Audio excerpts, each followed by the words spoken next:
Welcome back, everyone, to the best podcast in New York. This episode of the Assassin Cast is for the week of August 19th, 2018. My man. That's what I'm talking about. I'm Jeremy Malspina, accompanied by the legend, my good friend and co-host, Daniel McCarthy. It's good. There we go. And in this episode, we'll be going over the following topics, and after all this Expo madness, we're back in action. So, for the movies, you movie heads, I know you missed us. We get some very disappointing news in my eyes. The Happy Time Murders bomb at the fucking box office. We're going to go into that. No way. Yeah, I know, right? It's such an amazing thing. Yeah, they already knew it was going to happen. So we'll talk about that. Movie Pass just can't keep off the podcast, not for a second. They changed their whole subscription service. Oh, man, we're going to talk about that also. We're going to also talk about some news coming from Jude Law. He reveals that him and Robert Downey Jr. are starting production of Sherlock Holmes 3. So we'll talk about that and when the releases should be coming for that. And then we also get some news from Forbes about George Clooney, which is actually really interesting. Don't worry, he didn't do another Batman. I know you guys are like in your seat. Don't worry, he's not Batman. All right, so that... We'll talk about what he's doing to get at the top slot for the highest paid actor this year. All right. And that's for the movies. And then later on in gaming, as of this morning, which is some very sad, terrible news. And I hate for us to be the ones to break the news on stuff like this, but it happened this morning. I felt like we should talk about it. So there's some terrible news coming out of Jacksonville, Florida, where they were holding the Madden 2019 tournament. There was a mass shooting there, and it actually was caught on Twitch. It was really bad. So, our condolences out there to the families that may have lost people because there were some people that died. So we're going to talk about that. And another really shitty thing of the news is it seems we just have a lot of bad news. The Counter-Strike YouTube star mcskillet dies in a fiery crash in San Diego at the young age of 18. We discussed the negatives of YouTube, of being on YouTube and having an audience and whatnot. We're going to talk about that. So that's it for the sadness of the gaming section. Sorry, guys. After a happy week, it didn't really work out too well for this week. But on a more positive note, Diablo 3 is coming to the Nintendo Switch, which is a great idea, but are ports keeping the Switch alive?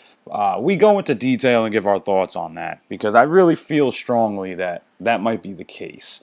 And the last topic of the gaming section, which I have to pull up because for some reason it was not saved, comes from our good old co-host Daniel McCarthy. I can tell it.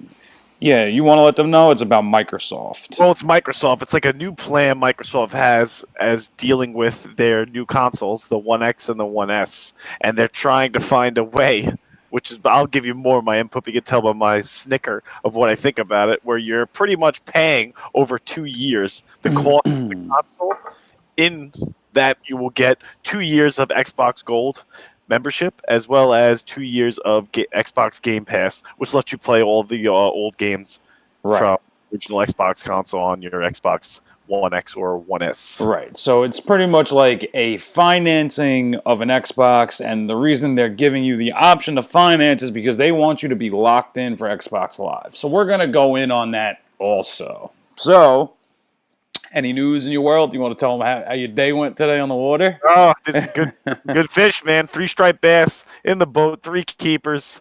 It was a beautiful day. Yeah, man, you did good. I saw it in New York. Anybody else that's around here, please. This is great, but we're coming down to the end. You know how it goes. Yeah. Finished in August. I think all kids go back to school. Oh, yeah. This week or next week after Labor Day. I'm not even 100% sure because I don't have any kids. I think it's after Labor Day, and it's going to suck for you because you're still on the subway, and the subway gets fucking packed. Yeah, I worked there when we were in school, man. Oh, shit. It is terrible. You know how that goes. So, yeah. Man, bam! Taking face. Oh my Other than god! that, the same thing. Playing some Madden. Right. Also getting through the original Kingdom Hearts. Mm-hmm. Probably about, if I had to guess, I'd say I'm like 60-70% done with it. Nice. So So I'll get it done. I remember a lot as I get to the end. The beginning was all felt new, and then as I start rolling through, then I start. you start remembering, and you're like, ah, fuck. A few fights, and I'm like, Right. And then you still got other things Okay. to play and whatnot. So, Yep. so news with me, I am working on getting a couple things for the podcast. I think, as you guys can see, I'm rocking out with the headphones from my new phone because we were having audio issues. So I'm getting some stuff ordered this week for the podcast. So hopefully we'll be back in action with some higher quality audio for the next podcast. And I actually, a little story quick. I tried to order the 500 million sold PS4 Pro, the fucking blue one. Yeah. And oh my god, I got a notification on my phone like order it at 12 o'clock at night. It was like 10:50.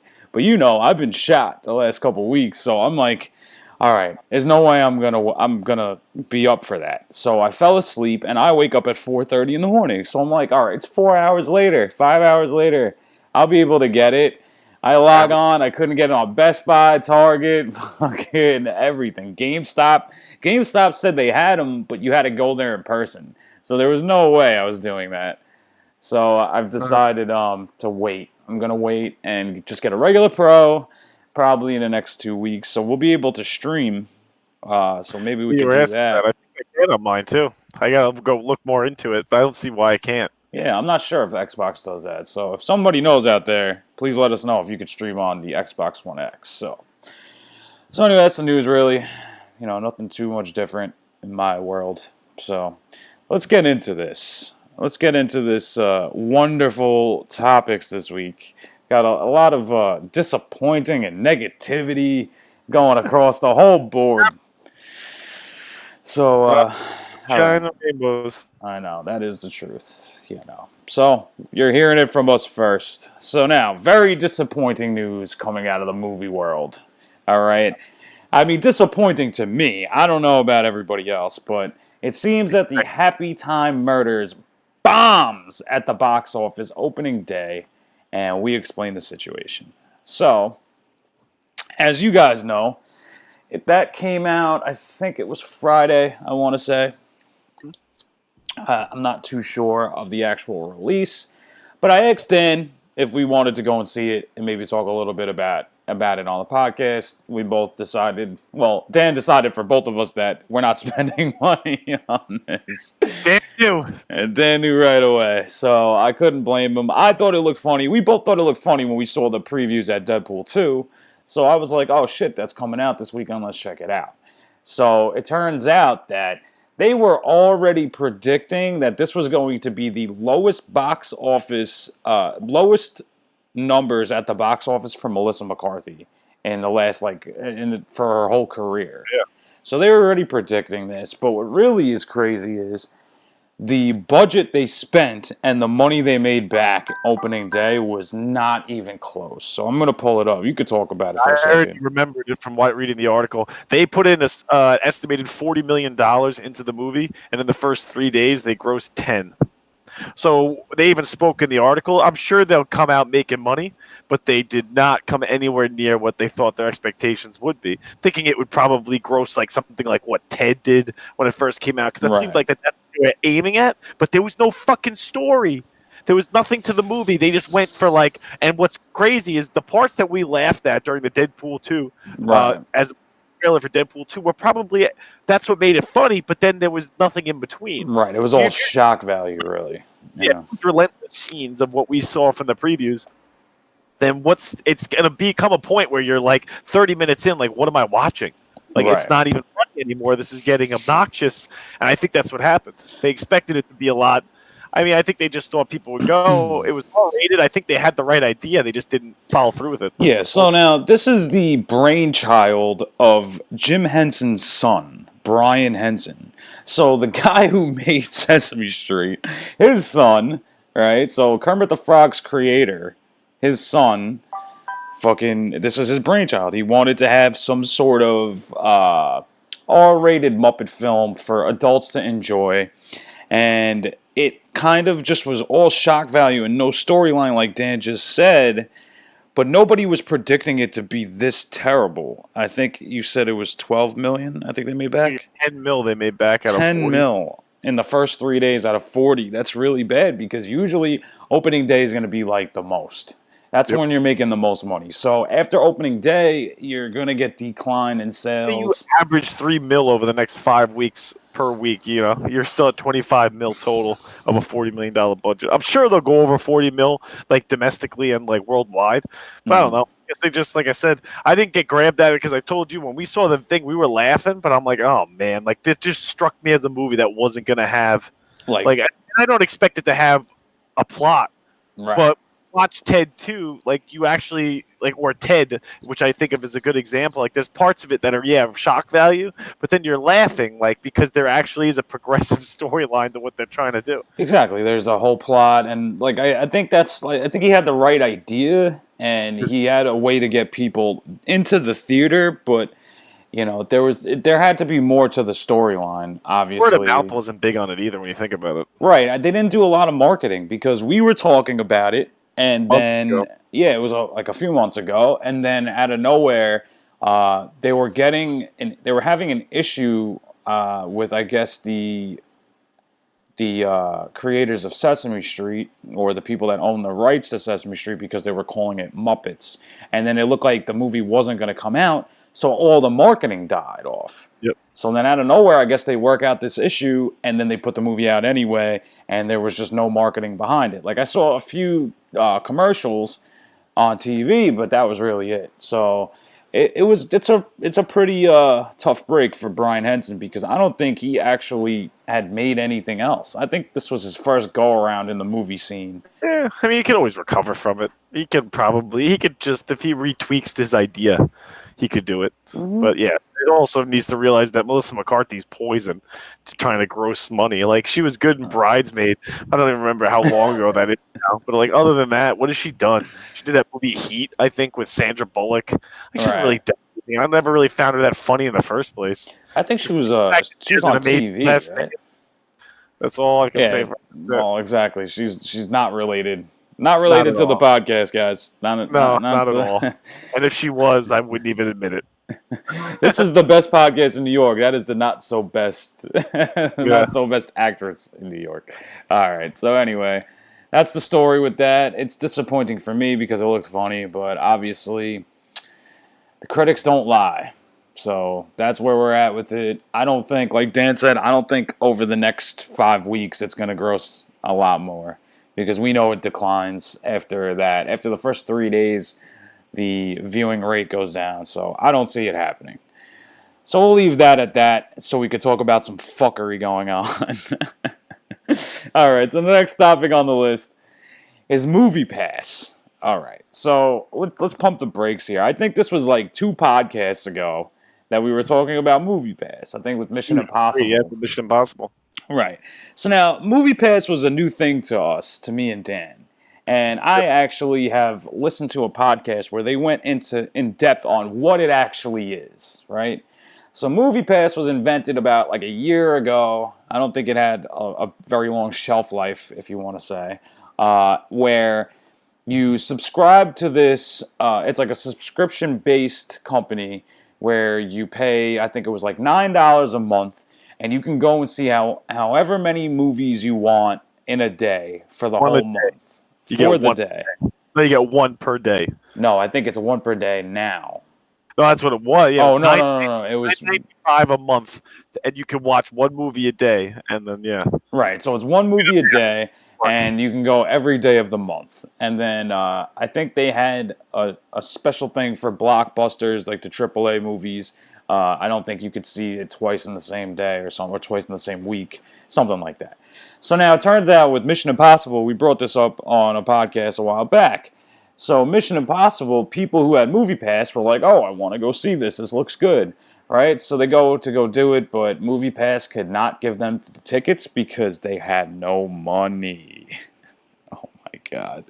Does it make sense like I say to you all the time, like a movie ticket costs what, $15 now? Give or take? $15. So you're How paying. $9.95 a month to get into a movie it's like the math. Who's the accountant? I don't know. I don't know who thought this was a good idea. Okay. You're broke. First of all, it wasn't going to work out. They were banking on people getting it to save money when they want to go see like the Avengers. Okay, we go to see the Avengers. I'm not going to go see another movie for another 3 months, right? So that's what they were banking on, and people continuing to pay the $9 a month. They weren't expecting people like us that have a movie podcast to go there 16 times in the month. They didn't account for that. So, and if you know, like, there's some people that all they do is movies. They just like when their free time on the weekends, they'll go and they'll see a movie. They do it every weekend, or they do it with their wife, date night. You know what I mean? So it really blew up in their face. So now the reason they're back on the podcast is because they changed their subscription service so they could stay afloat and be a company. Okay? So now what was brought up in the other podcast that I was listening to was they thought that their whole business model was they were just filling seats that were not accounted for. Like ticket sales that they try to fill the theater, but, maybe 10 people don't show up. So those tickets go to MoviePass and you're able to get it because you're paying $9 for the service. But that's not how it works at all. They were trying to sell the data to data miners for what people are going to see for movies. So they that's how they were going to make their money. So they thought that the $9 a month would suffice for people to buy the subscription and go to see movies, but the data of them going to see whatever movie it is was going to be more money than the actual tickets, I guess. It just didn't work. The business model is shit. So now they changed the whole the whole subscription service. So now you can only see 3 movies a month. 3 movies a month. So now, like you said, it's $15 a ticket, right? $15. See. You save what? 2 movies out of 3? You save 4 or 2.5 of a movie or 2 1/3? Oh, you'll save, like it would be $45 to go to 3 movies, and you're spending 10. So you're saving $35 if you go that many times a month. But then the key becomes, what is there going to be a restriction on what movies I can see? Well, that's the thing. So right now, they were restricting people for certain blockbuster movies you couldn't go and see. So who knows if that's going to be the same thing?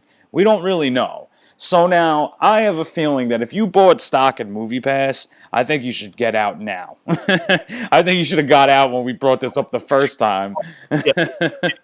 Money in the first place. Exactly. I mean, this is like terrible. Have to be Blockbuster. Good call, guys. Oh my God! It's like you would think people would learn from Blockbuster's mistake, or I mean, there's no calling this. Whoever made this idea had a okay idea, and somebody funded it. It was like they should have thought of a better way to make money from this. But it's really terrible. So if you have the MoviePass subscription service, my suggestion is cancel it. Cancel it as soon as possible. If you think that your $9 a month will be worth it to be able to see only 3 movies, okay, fine. Then, keep it. But I think that, the whole point of this was to go see movies whenever you want. Guess what? This month you can get to see 3 Happy Time Murders. That's all you get to use it for. So enjoy that $9 you saved, and then we'll see what you get next month. Maybe you get lucky. Exactly. We'll give you a release for Sherlock Holmes 97.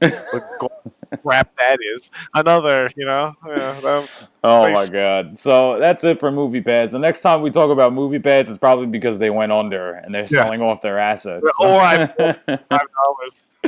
Oh my God, what a fucking shit show that is. All right, so speaking of Sherlock Holmes, what a great segue. This is why we have the best co-host in the world on the best podcast in New York. He knows which side I'm on this time. Oh, I know. I've been practicing, you see. Yeah. All right. Anyway, so Jude Law. Haven't seen Jude Law in a fucking while. I don't know what rock he's been hiding under, but we see Robert Downey Jr. everywhere. It's hard to pull the guy away from being Iron Man to begin with, but we know that he's not going to be Iron Man forever. So he's probably looking into the future, and it's not that the Sherlock Holmes movies were bad. I thought the first one was really good. I thought the second one was a little dragged out and was a little too soon. So it's been about 7 years since the last Sherlock Holmes, which is unbelievable. It's unbelievable how fast time flies.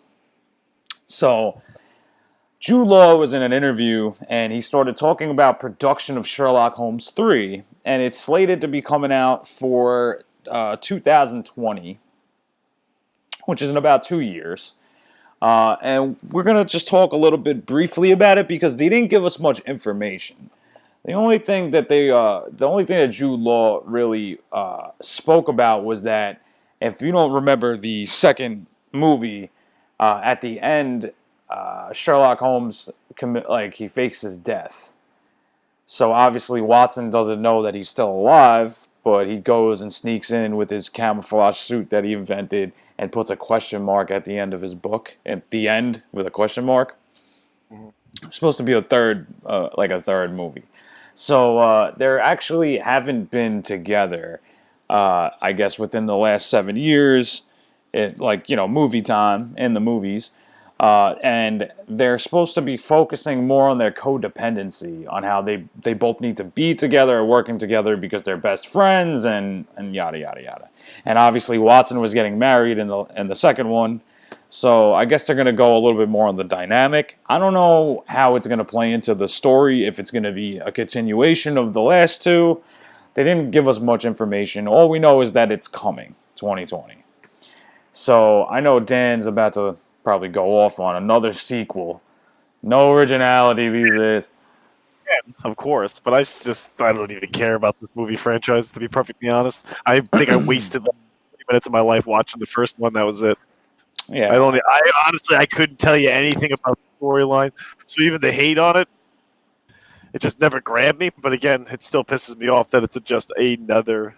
I guess it makes sense. You're going to make two. You're going to make your third one. Okay. Congratulations. Still, it's like what we've been doing this whole summer, and that's all we find out about. Another Jurassic Park. Another sequel. Another prequel to a sequel. 2 years of my life are being delved into Jurassic Park. Now I got this one coming out again. Holy crap. I mean, the only thing I can read into it is that how is he going to have time in his schedule to do a Sherlock Holmes 3? So that kind of makes me start wondering what's going to happen in Infinity War. Right, exactly. So, I mean, that's a good point. Start wondering, okay, he's going to have to, he's already, I'm sure, filming the second part, you know what I mean, that we'll see at the beginning of next year. Oh, and actually, don't mean to cut you off. I don't want to cut you off, but Infinity War Part 2, I think, is already done being filmed. I think Part 1 and Part 2 was filmed together, but they split it up in half because it was too long of a movie.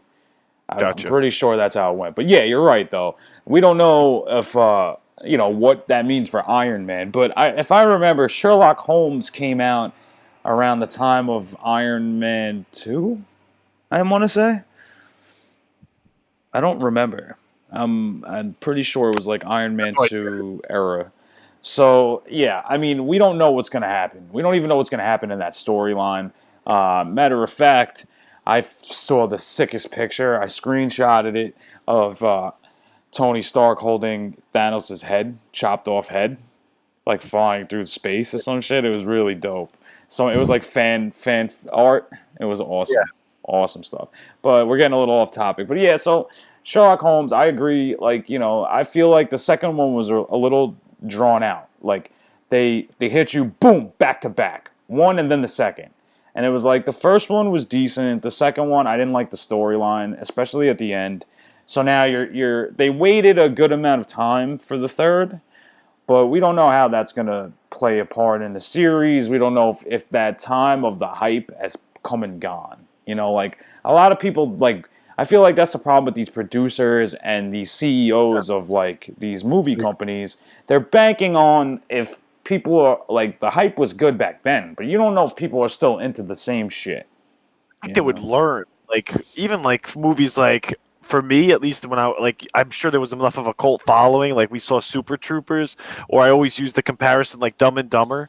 Right. And you make these sequels 10 years, 12 years. It's what are you doing, like it rarely works. Like the only time I can even think off the top of my head when it worked, where it had like as far as grossing money, was when the original Alien came out by Ridley Scott, and I think that was in the late '70s, maybe early '80s, and then you had Aliens by James Cameron come out. Right. Like 12, 13 years later, or even Terminator did the same thing. But those are like that. The times aren't the same anymore. I know it's a lot different now. I'm even thinking Star Wars. Like Star Wars was in '70. Yeah, but think of that though. That's what I mean. Like they jumped on it. It worked with like, even though the Phantom Menace and Jar Jar Binks still makes me angry. Right. But movies didn't do bad. Like I thought they were decent. Like I actually was like, oh, okay, cool. Then now we're reaching again. We're going one more grab. Let me give you 3 more. Oh, and in between those 3, let's do the Rogue One story. Let's do the Han Solo story. It's like, what are you doing? It's like they're totally destroying the franchises. Like I'm not saying that could happen with Sherlock Holmes. It's only the third in the sequel, but you're right though, because if it does well, who's to say they're not going to do another one? Because that's what they do. And I feel like that's the time we're in now. That's the time we're living. Well, it's no more originality, so they're jumping on like the hype of movies, and you don't even know if they're going to keep up the hype. Like, how do you even know? You have no idea. Sherlock Holmes, like, if somebody brought that up in a random conversation, I would be like I know there was a movie, and I know who was in it, but it's kind of like, oh, whatever. But if you would have asked me a year or two after it came out, I would be like, oh, yeah, like, you know what I mean? Right. You would totally forget about it. Then I see the third. Like, oh wow, the third's coming out. Maybe I will give the first. Let me see if I give the first another shot. Exactly. But now it's so long, I don't even care. Exactly. I mean, I think I have it on DVD somewhere, also. But who fucking knows? Watched the in 10 years. You think I'm going back to watch them now just because the third's coming out? Right. Exactly. So I mean, who knows? Who knows if it's even going to do well? So we'll leave it at that. I mean, honestly, we could probably rip it to shreds when we see a trailer. So once we see a trailer. Good. Like people that like the franchise. I'm just saying, from like, you like the franchise, you'll enjoy it. But then from my perspective of somebody that never really got into it, it boggles my mind that you wait so long to jump on the hype of these movies. Right. If you do it right away, why are we getting this now when we're getting these 10-year droughts and they're coming out of the freaking woodworks making these movies? Right, and there's nothing original either. Why is there a movie that's coming out? Like, come on. I know. Like, is so old. It just blows my mind that they can't just let them die. And not that it, again, that's why I don't work in the business. I don't plan to think, I don't have this idea that it's easy to come up with an original movie idea. If it was, If it was, everybody would do it. Making millions doing whatever, you know what I mean? Right. But, Jesus. Yeah, but that's what it is. So, I mean, we'll see what happens with the trailer, obviously. Like I said, we're either going to rip it to shreds or it might look interesting. That's where I'm at with it.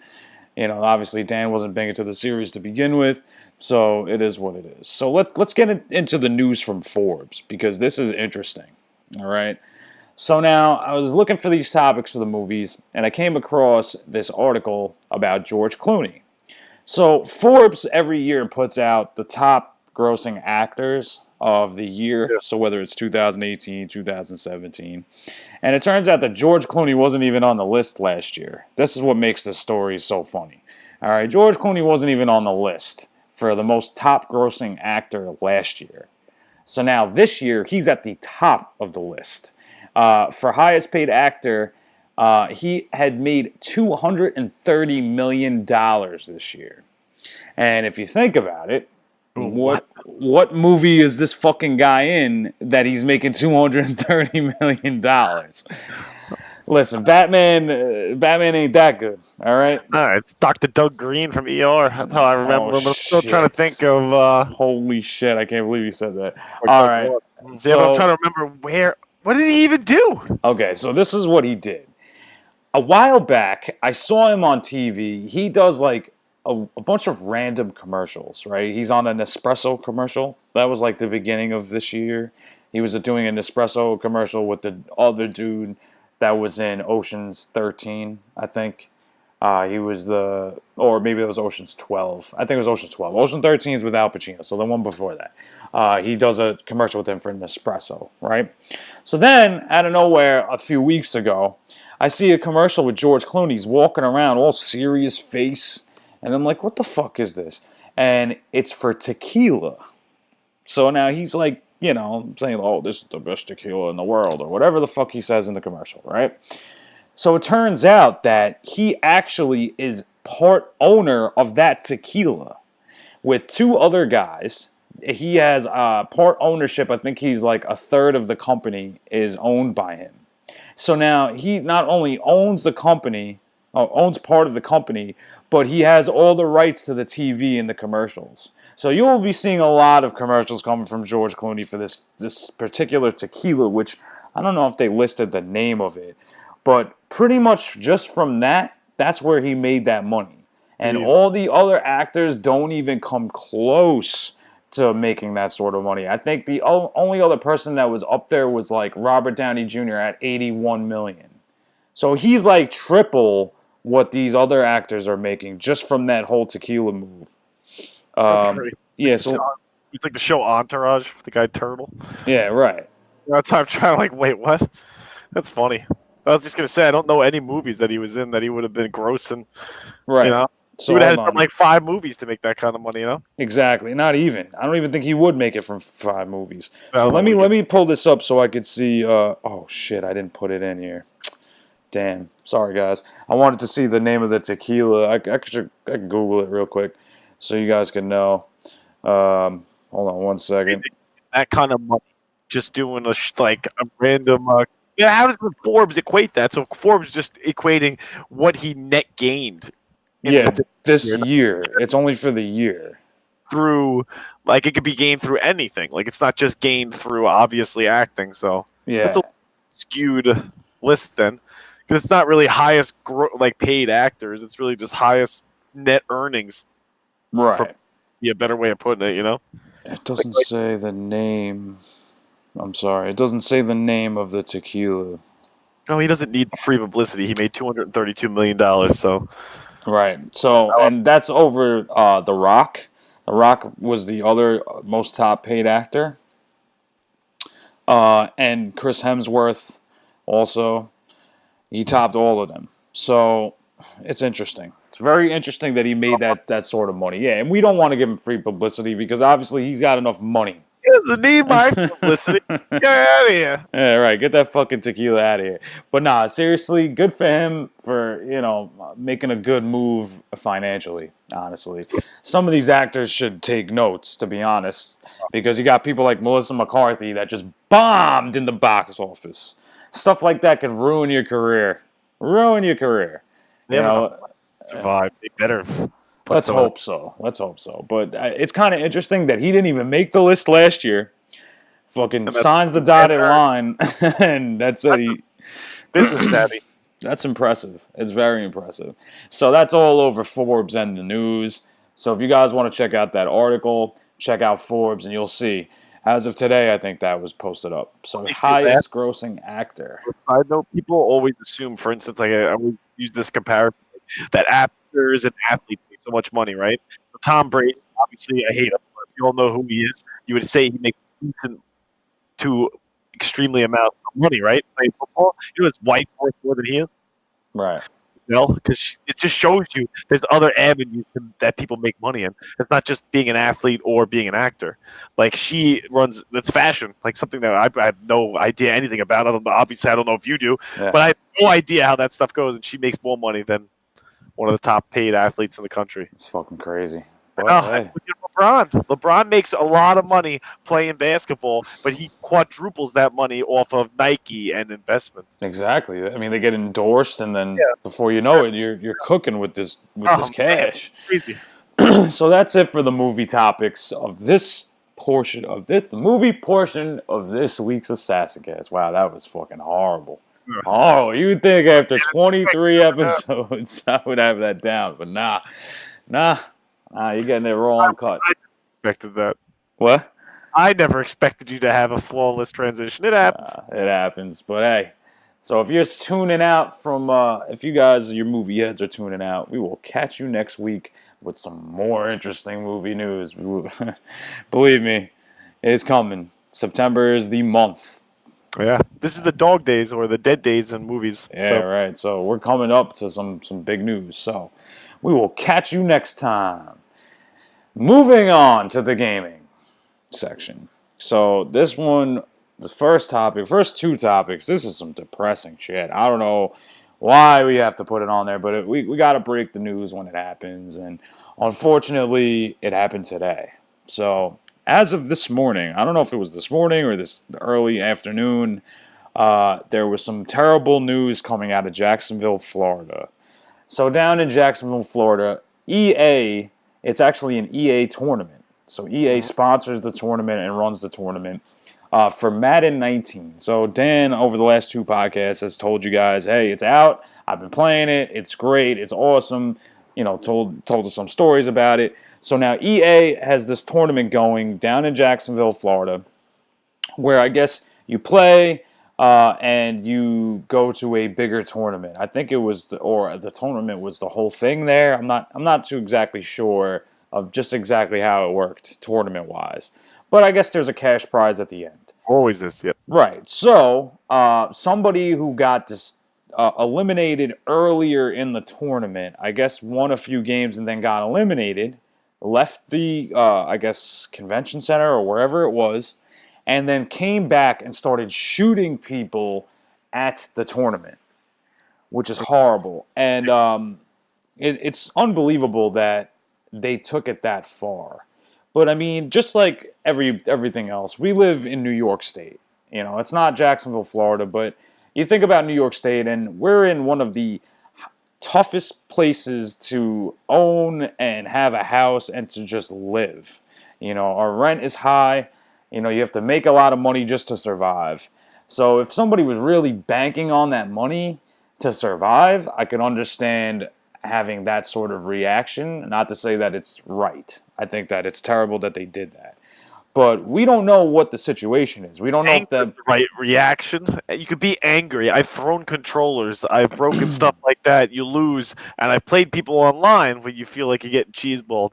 But let's make sure, I want to make sure everybody listening knows that there's no way that it's acceptable that you fucking come in there with a gun and that's your reaction. I know that's not what you're proposing either, but that's it's like what I'm saying. Yeah, I'm not giving them any sort of excuse. No, the guy took his own life after, as usual. Right. And it's just incredible to me that that's what you did after playing the game. Like, that's Right. how you responded to it. Now, again, we'll find more details, I'm sure, both of us in the coming days. But still, I just don't see Madden getting me mad. I absolutely know that. That game is infuriating when you're playing somebody online. No, trust it's true. Yeah, I know. I do a great job of infuriating people while I'm playing them. But in the tournament, obviously, you're not going to do that. They're not going to let you just start smack talking right to the person next to you. Right. But you get eliminated. Yeah, it sucks, but... So, I'm saying, obviously, it's not an excuse, but, I mean, if it was about the money, I guess it would make a little sense of why they would take it to that extreme. But it's just, that reaction is unbelievable. And I'm not putting blame on anybody, but where was the security? Who let this guy in back through the door? If, he went off storming mad and came back with a gun, I mean, maybe he concealed it and pulled it out. I mean, we don't know, but still. There's no security. And I think a lot of people responded to that on Twitter. Right. Nobody go back to this. You need the actual security. Who would have thought? I mean, yeah, I agree. I wouldn't have beat a guy at the game and assumed that was going to be a reaction, that somebody's going to come back with it. Doesn't matter, though. It happened. So now and I'm sure they will. I have no doubt EA will set it up. Doesn't mean that their next convention is going to be packed.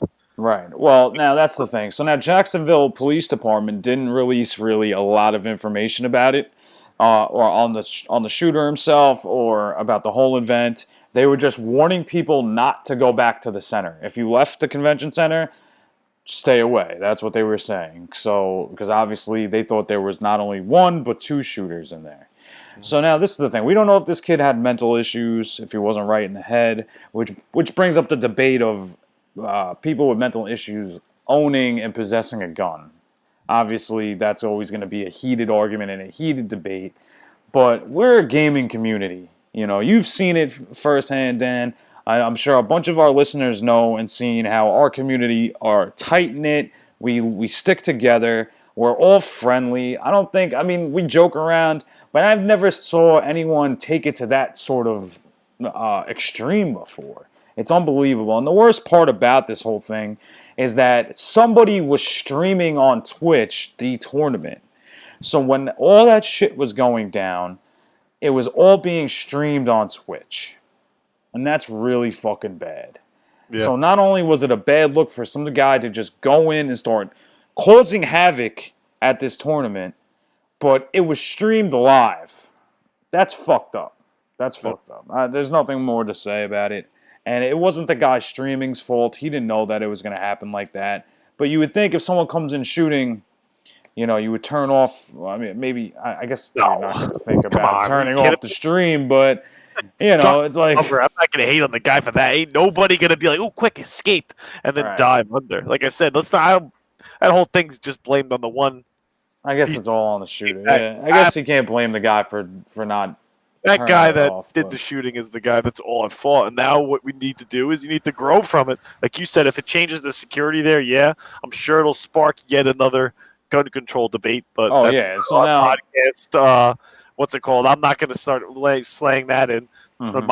on it either because I don't want to put. That's not what we do here. Right. But you all know in the news that'll be the next coming. So like I said, that's going to spark debate for gaming and violence, and I'm sure those topics are going to come back, without fault. Another thing is, what really the biggest shame about this is that recently, this was supposed to be a topic last week, for this week coming, but I decided not to put it on, was that our local news for Long Island had this whole big expose on video game tournaments and esports, and how there's schools now competing in esports, and now kids are getting scholarships to like colleges like NYU through esports. It's really unbelievable. And then something like this happens, and it just totally puts down everything good that was going for that. So it's a fucking shame. It's a shame all around. Our condolences to all the families that lost people, because a lot of people died. There was casualties for this, and I would hope that anybody who loses in a game would never take it to that extreme, especially in a tournament setting where there's a lot of people around you. I would hope you would never do that. So, our thoughts and prayers go out to those families out there that lost somebody at this tournament. It's unbelievable. So we'll leave that at that. And obviously, if we hear some more news about it, maybe about the shooter, or about the situation at hand, or what exactly happened in the situation, we'll bring up an update. We could leave it at that. So, moving on. To even more news. Even more terrible news, right? So, there's a YouTuber that goes by the name mcskillet. Okay? He was a young kid, about 18 years old, and he had almost 900,000 subscribers on YouTube. For playing Counter-Strike, Global Offensive, right? Which we've talked about previously about the loot boxes, so we've brought up Counter-Strike before, but it turns out that this guy, mcskillet, he was driving his McLaren 650, or I think it's 650, McLaren. That car is a beast, all right? He's driving down a busy highway in San Diego, and then just veers off the road and flips his shit like 16 times. It caused like a 40-car pileup. An older woman died. Somebody's young daughter died, and he died. He was burned alive in the car because the car was on fire. I guess he couldn't get out, and the fire department tried to do everything they can to get him out, and they couldn't. It turns out that in the story, reading some of these articles, it turned out that he had some sort of depression. So I guess it got way too much for him to handle, and he just took it to the road and took out his aggression on the road, and it didn't lead to anything positive and anything good. So a lot of people got hurt. So we were going to discuss the negatives about YouTube, and I guess being at that age, 18.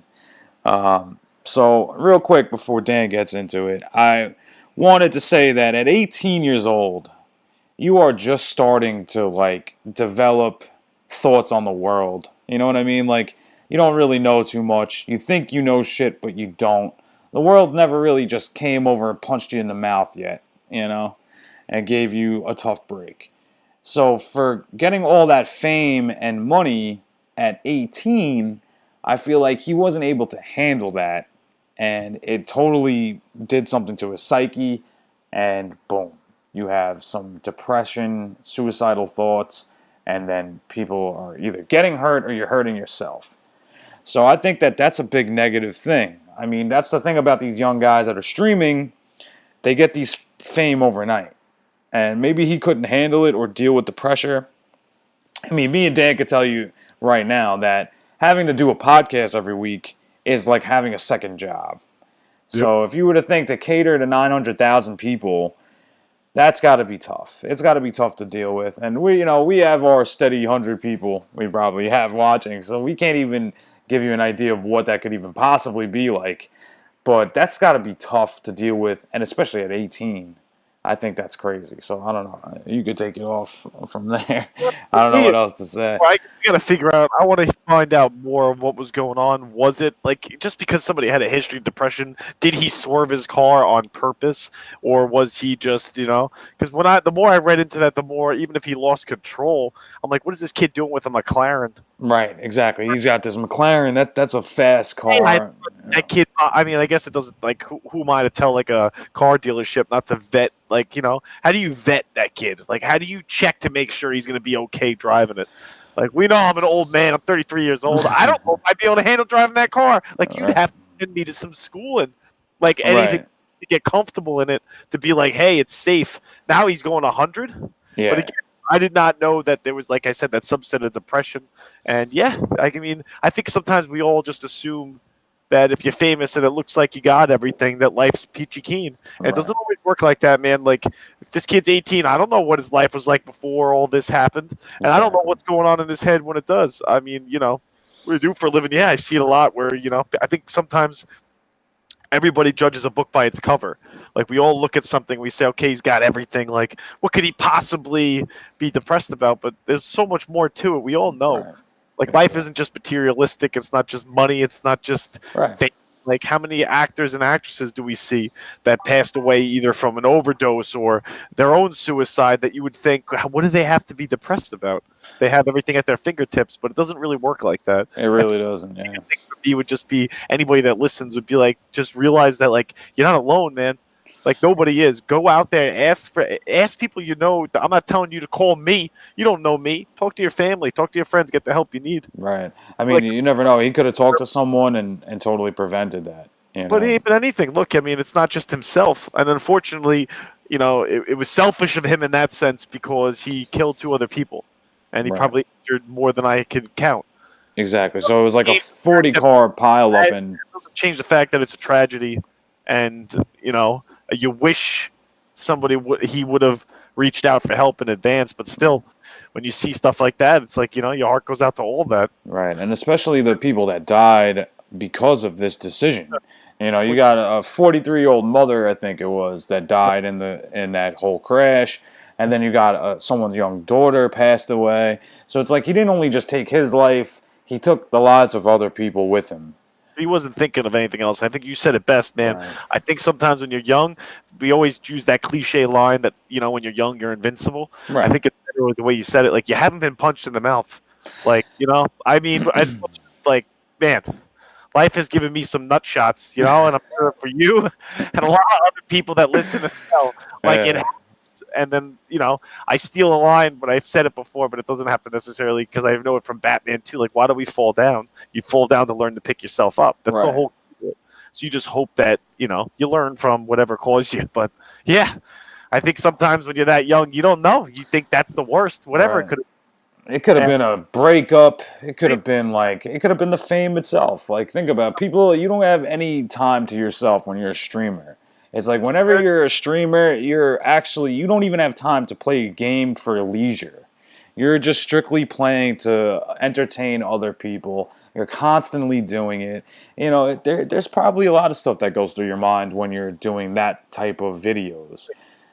So it's tough. It's a tough gig. It's a tough break for him. I mean, especially like you said, it's like you can have all the money in the world, but that doesn't change the fact that you still feel like shit mentally. Yeah. And, just like I said, life hasn't really punched you in the mouth at 18 yet. So to have all these things, all this money, it's like, who only knows? Like, honestly, you could be the best streamer right now. Even that kid himself, even if he didn't pass away, he might have 900,000 subscribers today and have 20,000 tomorrow. They might just get sick of him or sick of what he's playing and move on to the next person. Maybe it was too much pressure. That's something we're never going to know. But I'm sure as, like, the same thing with Jacksonville, as the story progresses, we will hear more probably from people in the community. I mean, he was young. A lot of people we know in the community are older, around our age. So, they might not know him personally. But, I'm sure there will be stories coming out, and maybe we can get a little bit more... get some more information about what his thought process was. But unfortunately, 2 other people got hurt, that got killed because of this. So, also our thoughts and prayers and condolences go out to them too, and to mcskillet's family as well. Like, they lost either a son or a brother. You never know. So, if you guys have, some sort of depression or suicidal thoughts, please reach out to somebody. We've posted up the suicide prevention number before. Maybe I'll do it again when I post up this podcast. So if you need the help, please call. We want you to stick around and be a part of the best podcast in New York. So that's what it is. All right, so moving on to the next topic. A little bit more positive note. I'm sorry we're all down and dreary, but that seems to be the thing this week. Some negativity all day. Nah, all right. So, some more positive news. The Nintendo Switch gets a great port of Diablo 3 directly from Blizzard. They, sneaky bastards, and I like it. Sneaky as shit, but they actually knew that they had a bunch of people at Blizzard had a Switch, and they were like, you know what? We have the best game to put on the Switch. It's perfect for it. And they approached Nintendo, and they were like, well, what the fuck are you waiting for? Put it on. All right, so, and that's kind of how it happened. So now you get a great port of Diablo 3 coming to the Switch. I don't know if it's out already. It might even be out already. I'm not sure. I'll have to get back to you guys on that. But my whole thing about the reason why this is on the podcast is, are ports keeping the Nintendo Switch alive? Dan, you could take this one off first.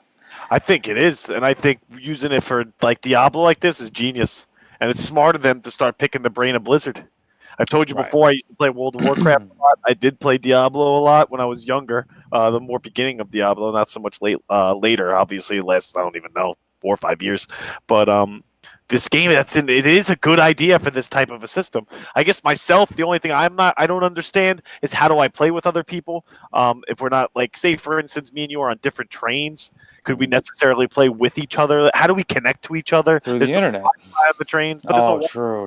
Yeah, there's no Wi-Fi. LT or LT.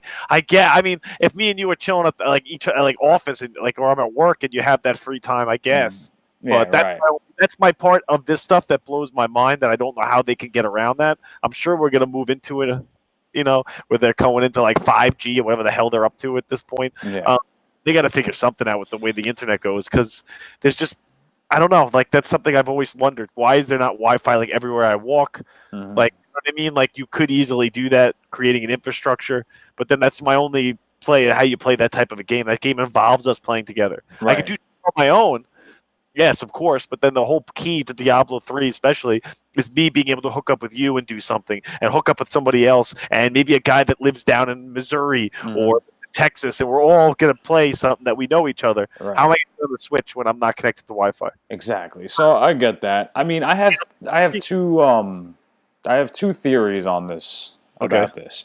So now, Diablo 3 is a great game. I agree with you. And yeah, like you said, I think the internet side of that is going to be a little difficult depending on where you are in portable mode on the Switch. Yep. So, like, with us, being in the train, it's a dead zone. So you're not going to be able to do anything.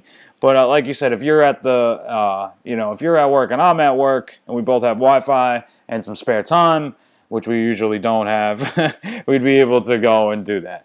So my theory is this, okay? I have two theories. I think that the ports are keeping the Switch alive. It's not so much Diablo 3. I think them getting Diablo 3 gives some more versatility to the Switch. Agreed. Because, now they got some sports going on. They got some racing, first-person shooters, And now you got an RPG like Diablo, right? Well, Yeah, it's more like an that. MMO or whatever, MMO. right? So now you got an MMO. So I think it's giving some versatility to the Switch. But my thoughts is it's like you're getting all these older games on a new console. So it's like these are games that you have bought 16 times over again. Ugh, so So true.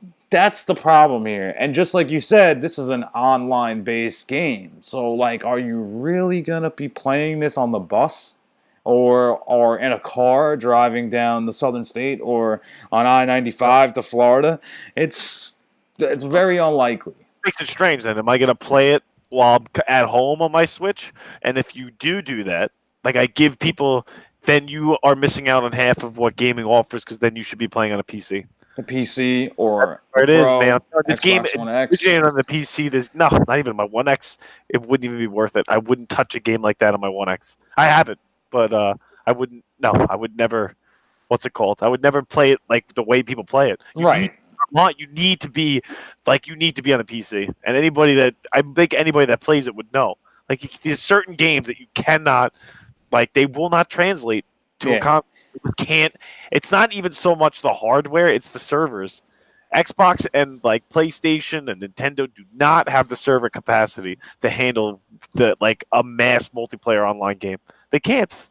Yeah. So I thought it's a cool idea to me. Like if it's on the go and I'm playing and you're playing, like I love that idea because I'm not going to put my PC in my car and take it, or in my backpack and take it to work. So Right. I love that concept of the Nintendo. They had so much. It really does have so much promise that you could go somewhere with it. But then my question always falls back on how are you going to handle that? How can I connect to other people? And exactly. I agree. Infrastructure problem. That's like, do you know what I mean? Like that's where we need like better internet and services. And maybe people are laughing when they even hear this and they know better ways to do it. And I'm just clueless, which is possible. I mean, that's possible, but I mean, this is like you're talking about an online heavy game here. So Yeah. I mean, like my theory is that they keep getting ports so that developers are starting to get familiar with the Switch so that they can later release games on the Switch. So now if you have a company like Blizzard put out one of their older games on the newer hardware, they're getting to know the insides and out of the Switch and the development of it, of how to develop the game for it. So that's my one theory. It's like, okay, you got ports of this, ports of that. This way, they're getting familiar with the hardware and they could put out newer games for it. My thing is, okay, they put the port of Diablo 3 on here, but like, what's going to come next from Blizzard? Overwatch? Like, what's going to come from? Yeah. Right? Well, Destiny, I think, is Bungie.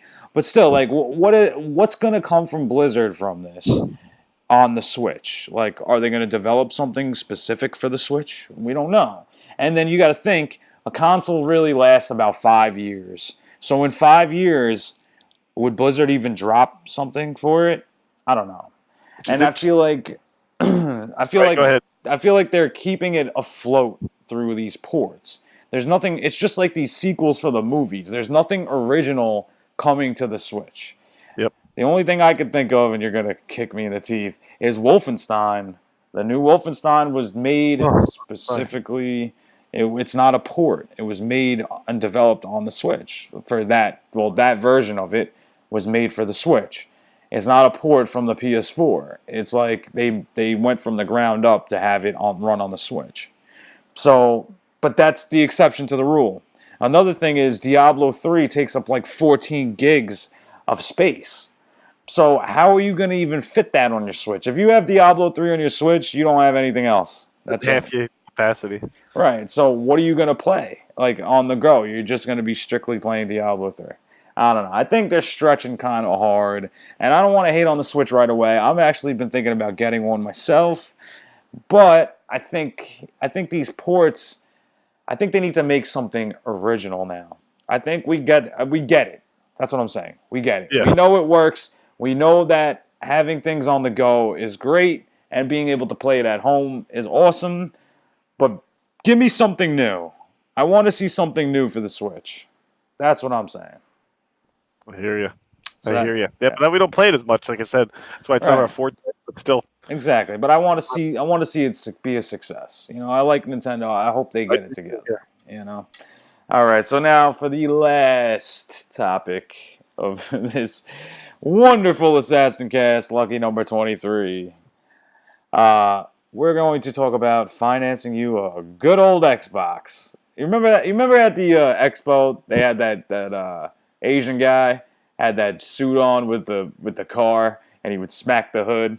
Yeah. You know, like I feel like you might as well have had an Xbox One walking around the fucking place smacking it, like, come and finance you one of these bad boys. You know, fuck out of here. I don't know. That to me, we talked about it in the opener, so it's what they're trying to do, which is strange. It feels like I'm buying an iPhone. That's what because it's the exact same thing when we get our phones. Right. I understand because they're, that to me, it's like a slippery slope. There's two things that come to mind. First that comes to mind is, okay, you're trying to make me finance this, but then I start to question, okay, why? Okay, like $600, yes, it's a lot of money for an Xbox. What's the next one going to be? Right. Exactly. Are you setting me up $800,000 for my next, gen of Xbox? Mm-hmm. I don't know. And the other part that's actually really smart. I didn't think of that. That maybe what they don't anticipate either, and I'm sure somebody should have thought of this, is if I'm going to be locked in for 2 years, okay, the second I find out when that new next gen's coming out, I'm not going to buy one. Right. Or you're going to go into collections. Yeah, why am I going to lock myself in to an Xbox One X when apparently, according to whatever resources, 14 months they're going to drop the new one? Right. Why would I try to finance into that? I'm sure that's not the only way you could buy it. I'm sure you could just buy it outright. I like the idea, but I'd have to go through the figures and see what you save. But this is their new idea they're floating through. I think it's a scam. I'm not a scam like you're going to get scammed out of like PSEG knocking on your door and it's really a dickhead taking your money. Like, not a scam like that. I'm saying like, I think it's just like they're getting you to buy the Xbox Live service. That's what it is. So it's just like, oh, you get this shiny new Xbox One X. You get that, and you get the Game Pass. Like, I get it. That's publicity. Honestly, I think it would be more for the Game Pass. Like, we're trying to get that on there. Right. And for people to stop. But for them, absolutely not. 2 years worth of Xbox Gold service. I want you to be that dumb shit that buys it monthly. Right. That costs you money. And it does, yeah. So by them locking you in for 2 years, there's no like gain for them. They'd rather, if you want to be that idiot that pays monthly, then by all means. I told you, I feel in my gut they're setting me up for when these new ones come out, that we are going to be starting to become blown away at the price of these consoles. Right. Where it's going to make us wonder if they're worth it, because they're both fighting each other. PlayStation, Nintendo, or three of them, but really two, PlayStation and Microsoft. So you're going to get, bang, here comes the new Xbox, and then bang, here comes the new PlayStation. And how do we know they're not going to start selling upgrades? Right, and we don't. And that's your Xbox for $250. Next thing you know, it's a PC. Right. It is. It's what it is. It's at that point. That's why we already had said it, that you're not going to be buying another gen console. And if you are, you're an idiot. After this next gen, I mean, I was even thinking of not even getting into this next gen, because we both have been doing research on graphics cards for the PC that totally blow these consoles away. Their 2080 Ti just came out. Oh my God, it's absurd. 8K. Okay, yeah. That's not even, the TV can't even fucking handle that. So like, that's what I'm saying. So now you're after this upcoming gen, if you buy another console that is not able to be upgraded, even if this gen coming, the one that's about to come out, the PS5 or the Scarlet, right? If you can't upgrade it, I'm sorry, that's going to be your last console. And if it's not your last console, you're an idiot. You might as well spend money every month on Xbox Live. Exactly. Things are getting and again, like I told you, the one I have is a luxury. I understand that. I have the One X because I never bought the One. Right. It never had time. I was working like an animal. I didn't have time to play it. Now, I don't have crazy amount of time, but I have some. So I can still play it, but I never bought the One. I never would have had the Xbox One, like, for instance, and then gone to the Xbox and the One X. Like, I wouldn't have done that. I wouldn't have done that either. I I mean, know. if I had the PS4, I wouldn't have went and got the Pro. No, Exactly. so So it's like that's the way I look at things. But when I look at now, now you're just trying to decide. Like I said, I'm getting this sneaky feeling, something scratching on my back, telling me that I that think there's you're right. something I don't know what it's going to be. I like the idea of it because I was thought what they were trying to do was they were going to, when I was first reading that article, was like, oh, we're going to combine the Xbox Pass into some sort of a more manageable process because the Pass lets me play older games. Like, you know what I mean? Yeah, Like, right. cool idea, but it just infuriates me that you need more money. Right. I'm That's the giving you thing. a ton of money for your server. I'm paying a ton of money per game. I'm paying a ton of money for the console. Now to play my retro games, even if it's $5 a month, I got to pay $60 a year. Right, just to be able to Play play these old games, right. Xbox games that I already bought from you that lets you drive around in your goddamn Porsche that you were already driving around in. So it's Right. like very strange the way they go about their business. I think the smartest thing you said is they're prepping us for the price of the Yeah. next gen. I It's gonna think be like that's what it is. it's gonna be like $800. You get Right. 2 games. You get 1 controller. Right. They You don't even get an HDMI cord. oh god, that pissed me off. I told you when I bought mine. So I bought Call of Duty. Like you're buying your console and you made the decision. Okay, this is what I'm gonna pay. All right, great. I bought it. I had no games. I didn't have a One X already of my own. So now I'm buying the Xbox and I'm like, shit. Like these pricks are definitely gonna give me 1 controller. So Right. for me, it's not that big of a deal. I'll get another controller at another time. But then I don't have a game.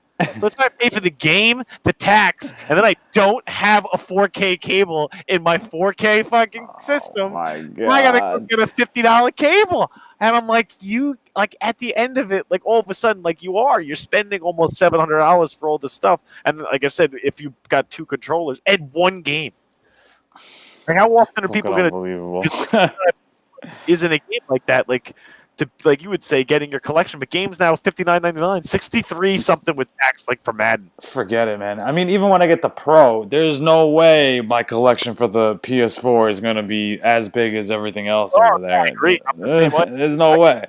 But I wish they would stop being pieces of shit and they'd let me just play any game I own if it was compatible on my goddamn system. right. I don't understand this whole. They just want to make more money, and it really ticks me off. Like I wish I could talk to their PR and just explain to me why. Like if I bought your most expensive machine, again, people that are listening can't see it, but on YouTube, I'm pointing to my left because that's where my goddamn Xbox One X is. I that, and I spent all of this money on your best and most expensive available piece, and then I can't even play everything. You can't even play all the. That's the thing. I'm getting yelled at here. Just like, hey, you can't play that. It's like I'm getting yelled at over here for the amount of systems that I have under the TV. You have to. So what? And there was nothing for me to say. There was no rebuttal to say, "Oh, why do you need to have the PS2 there? Why do you need to have the PS1 there? Why?" Stupid Microsoft are fucking me in the ass. It's like, yeah, I'm getting bent over by Sony. They won't let me put all the other discs in the fucking thing. But I got lucky. I got this monstrosity of a PS3. I get excited that I'm going to be able to play 1, 2, and 3 on it. Oh, sorry, you missed it by a month whenever you bought yours. Yeah, right. And that's kind of shitty too, because Dan didn't tell me how many ports were on the front. And it's like a normal person would have no idea that there's a difference between those 2 models of PS3. Yeah, they're separated by a month, the models. I had to look it up. Isn't that ridiculous? It's unbelievable. So it's like, if the new PS5 or the Scarlet isn't able to go backwards compatible all the way from the fucking beginning, that is a bad marketing move. Because, all right, I'm coming into the game late. I think in about 2 weeks I'll have the Pro, right? I'm coming into the game late. That means there's 2 more years of PS4, right? So now, if I'm coming into the game late, what's going to happen to all those games if I can't play it on the fucking PS5? Is that going to be 5 systems under my TV? Fuck out of here. That's unbelievable. And another thing is, we got off topic on the actual topic. The other thing is, this could be, from Microsoft, a good thing for the people that cannot afford an Xbox One or X. No, it's just the X. It's the One X or the One S. Oh, yeah. I think they have two options. It's 1S for, I think, $22 and $22 a month, or the X for 40 a month or something like that. 35, I think. Yeah, something like that. So if you can't afford these high-end systems, but you want to be a part of the community and play some of these games, or to just have an entertainment, an entertainment system like, that plays 4K Blu-rays, you're able to do it at an affordable price, and you're not going to be eating ramen or whatever the fuck, Yeah, it's sneaky. peanut butter and jelly for They're 3 months. yeah, they're setting us up for something. We'll find out soon enough. I think so too. I think that was smart. It makes sense. You're going to lose money because what happens when we find out? Like I said, if it's 1 year until my what's it called? Until like the Xbox whatever 37 comes out, 1 year. What am I going to do? Why would I finance a new one, or would I just not buy it? Right, or like, wouldn't you trade it in and stop financing it? So you're losing. You're losing money. Locking you in for that 2 years, and again, it's very strange because you would think, like you said, I don't in an honest business capacity, I do not want you to buy a year subscription. If you want to pay monthly, right, you want that extra money. So there is. I think you're right. I think they're just conditioning us for the next price of fucking Xbox Scarlet. Think of our cell phones. When did they turn into that shit? Yeah. Now I'm paying $35 a month for my iPhone. Like, wait, what? Like, what do you mean I don't just get a free phone for my plan? Right. Well, what is the excuse from Apple, Verizon, or any of them? Well, cell phones are getting expensive. Yeah. Yeah. Welcome to the fucking world. Jesus. To get it, you're right. It'll make it more accessible to more people. But I'm sure they have some idea to what they're doing. But again, good Lord. Can you imagine breaking your console? Oh my God! To get insurance on that damn thing, ladies and gentlemen. I have it on mine because I'm not, but man, you break it, you don't get insurance. Like, oh, what could possibly happen? Then it's like totaling a car. You're gonna have to pay off the loan no matter what. And then go back to doing it again. Right. So anyway, that's it for this week's Assassin Cast for the week of August 19th. Yeah. Yeah. Yourself. I like that you were stolen though. I didn't know. I really didn't know. August 19th, 2018. We're here. We're here to stay. So, what are you playing right now before we go? I said at the beginning, you know me, sticking with Madden, killing some Kingdom Hearts. No. Haven't touched Wolfenstein yet, I'm not going to lie to you. But I think it's more when I start getting sick of Madden, which I'll take a break soon. Yeah. But once football season starts for real in September, I'm going to get a little crazy with Madden again. Right. But that's what I like. That I was happy that you convinced me to pick it up. Yeah, it was like $5, which is even better. Right. But it's something I can I can play a little bit as I go. Like Kingdom Hearts, I'll finish the first one probably within, knowing myself, a couple of weeks, and then I'll take a break, and then I'll probably mess around with other games, then go back because I want to just finish 1 and 2 specifically before you get into 3, right? Yeah, I want it to be fresh in my brain. Not that it matters. You can jump into any of them. None of those really, a little bit of flow, but they don't do it like that where it's required. Well, what's good is like once you get through Wolfenstein, the first one, you're gonna immediately want to buy the second one. That's what's gonna happen because it's such a good story. I stand behind the storyline so much, and what's funny is it was a fucking arcade game. That's what makes me laugh. Like they gave it such an incredible fucking story that it was an arcade game. You shot Nazis and you got points and you went through the level. There was nothing to it. It was like you get a little brief backstory. You're BJ Blazkowicz. You're going through all these dungeons to escape not the Nazi regime or whatever. And it was just an arcade game. But now they give you such a amazing backstory. It sucks you in, and you just want to know more. Like I literally was sad at the end of the first one. So honestly, you'll see. You'll fucking see when you're crying. And you call me hysterical. Like, what happens? What happens? I would never admit to that. I know, you wouldn't. I wouldn't tell anybody. Don't worry. Anyway. By accident, too, right? Yeah, right. Shit. Don't snap a picture of me at the end of Wolfenstein, all right? Just stop it. Anyway, so I'm playing right now. I've been playing some Marvel vs. Capcom 3 because I'm getting ready to whoop Dan like a freaking butter, churned butter, like I said yesterday. Redheaded stepchild, but no. Redheaded stepchild. We'll keep it at PG for now. Yeah. So I'm looking to whip them. So I've been playing that, and it is a fun game. I didn't even get to tell you, you could be Rocket Raccoon in this one. It's gonna be awesome. I am also playing Assassin's Creed 3, which I want to speak on real fast, and I am playing Modern Warfare 2. That's the one I decided for a first-person shooter because I didn't realize that it's a trilogy. Yeah, I like that one. Yeah, I didn't. The storyline was great in the first one, so I figured I might as well go and play the second one. I didn't think that the storyline was a trilogy though. That's what was cool. So I was like, all right, so I'm gonna play that. And let me speak on Assassin's Creed 3 real quick. He is not Ezio. I'll tell you that right off the jump. It is just like, I don't know if I'm just so into the second, I don't know if I just like that character the most so far, but it's just like the controls I do not like on Assassin's Creed 3. So when I move into Black Flag and then Unity, I mean, we'll see if it changes, but as of right now, it's a real big turnoff. Like, I feel like the controls through 2, Brotherhood, and Revelations were perfect. It was spot on. Like, they tweaked it a little bit, each one, but this one, it's so much different. Like, the movement is the same, but the weapons are different, and, like, I guess, battle mechanics are different, where it's just a big turnoff to me. And I really don't like how arrogant this fucking guy is, also. Like, Ezio is very humble. You know what I'm saying? This guy's an arrogant asshole. All right? No, Maybe because he's that. French. Who fucking knows? I Does don't you know. need that? I don't mean that. I don't mean that. Sorry to all our French viewers out there. I'm not hating on you guys, but you could be a little arrogant sometimes. All right. Anyway, so that's the story with Assassin's Creed 3, and I do want to move into some other stuff over there that I got, but one day at a time.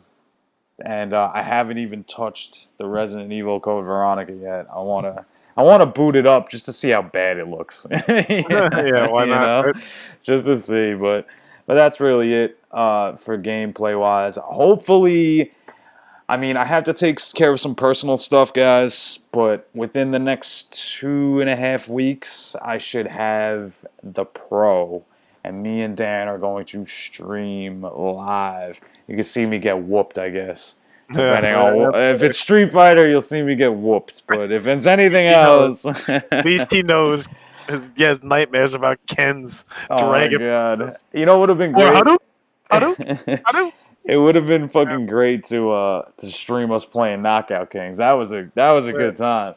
But anyway, that's really it. So that concludes our podcast for the week of April. Wow. Fucking August. Jesus Christ.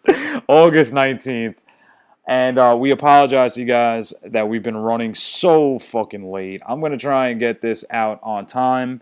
I was even thinking about changing this to 2 weeks, but we're not going to do that to you guys. Every week, we're going to get it out to you. Just bear with us, please. Please bear with us. All right? So I'm Jeremy Malspina. That's the man of the hour, Dan McCarthy. We're signing out. Peace. Peace.